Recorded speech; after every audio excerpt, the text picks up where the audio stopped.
Pila ka nato ang wa makahuman sa pagtungha tungod sa kalisod sa kinabuhi. Apan adunay pipila usab ka nato nga bisan pa man sa mga suliran nga giatubang, nagpadayon aron makalampos.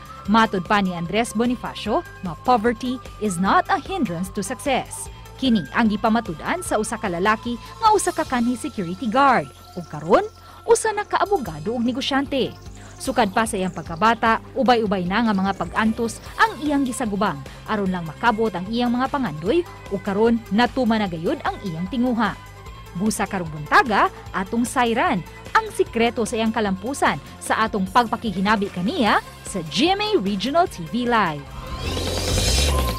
Itong sayran karon nga istorya sa paningkamot kanhi security guard karon usa na ka abogado makauban ta sa programa rong buntaga makapuso Attorney Valeriano Loon. Mayong buntag, Attorney. Welcome sa programa.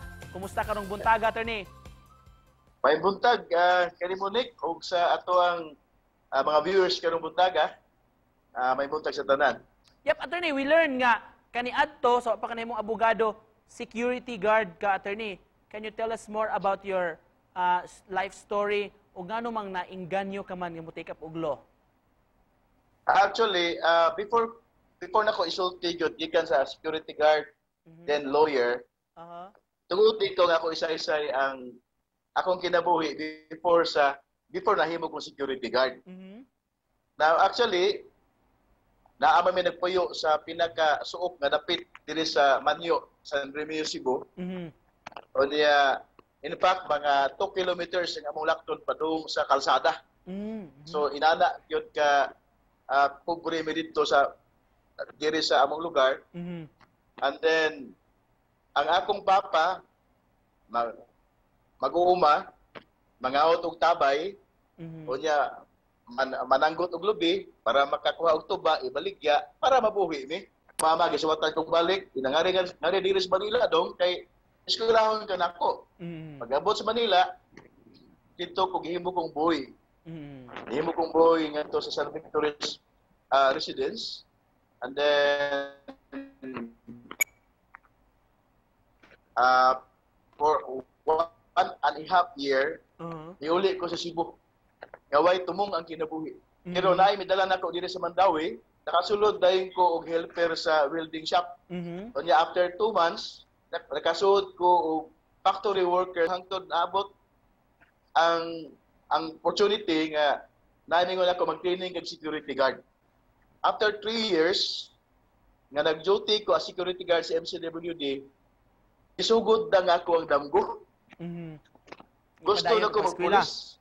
Pilaray istorya, nag-enroll din ko sa UB, University of the Visayas, o Associate Computer Science. Sa dihang nagsugod na ko enroll sa Associate Computer Science, summer to 1993, ningon among teacher, Loon, anong di magkakuha engineering na maayo makag-trigonometry, maayo makag-algebra. So, namotivated ko. So, at that day, wako katog, nag-take din ko, enroll ko NCE balik, nag-take ko balik ng NCE, pag-result nakapasar ko. So, pagka-June 1993, may shift din ko Bachelor of Science in Electronics and Communication Engineering. After nakuha na ko ang 272 units, wala na ko mag-take og police. In 1998, di-decide ko mo proceed og law. Kaya ang ako lagi prinsipyo, at least every year na ako improvement. So while waiting ko nga mas kasold kong trabaho as engineer, at least na ako improvement. So nahuman ko sa akong law first year, second year, wa jud ko nadawat og trabaho gihapon. Pabiling security guard. Third year, dayon fourth year, graduate ko 2002 sa kuang College of Law. So, mi-take din ko bar sa 2002. Pagka 2004 nga examination, ipasar na ko. So, mao na lawyer na ko. Gikan sa imong istorya kaniadto sa kalisod sa kinabuhi karon nakatabang na sab ka attorney makahatag og employment sa mga nanginahanglan ron panahon na. Yes. Gani during pandemic nga naay mga sa board sa among partner sa mga board of directors na inkling nga mo slash ta or mo mo kuha tag mo reference tag employees pero wala gyud. Ang among gibuhat nagpray lami together sa employees. Every day magbasa mag Bible. Gibless ang among pharmaceutical company during sa pandemic. So instead na magkuha tag mga tao, medyo may improve pa rin noon ang atong business. Attorney, briefly lang attorney kay medyo limitado to oras. Unsay sikreto sa imong kalampusan, attorney? Actually, ang sekreto gyud nga gipakita nako sa Ginoo mao nang Matthew 6:33.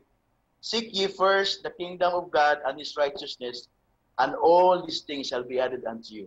And in closing sa atong interesting conversation this morning, attorney, mensahe nimo nga gustong ipaabot sa atong mga viewers ron. Mga ginikanan, kinahanglan nga inyuhang gayran ang inyong mga bata para mo-eskwela gyud. Para at least makita nila ilang potensyal. Daghang kayong salamat, attorney, for joining us this morning and sharing to us your story ug mga life lessons nimo, mga kapuso. Attorney Valeriano Loon. Daghang kayong salamat, attorney. Salamat kayo sa tanan. Salamat kayo, Bonnet.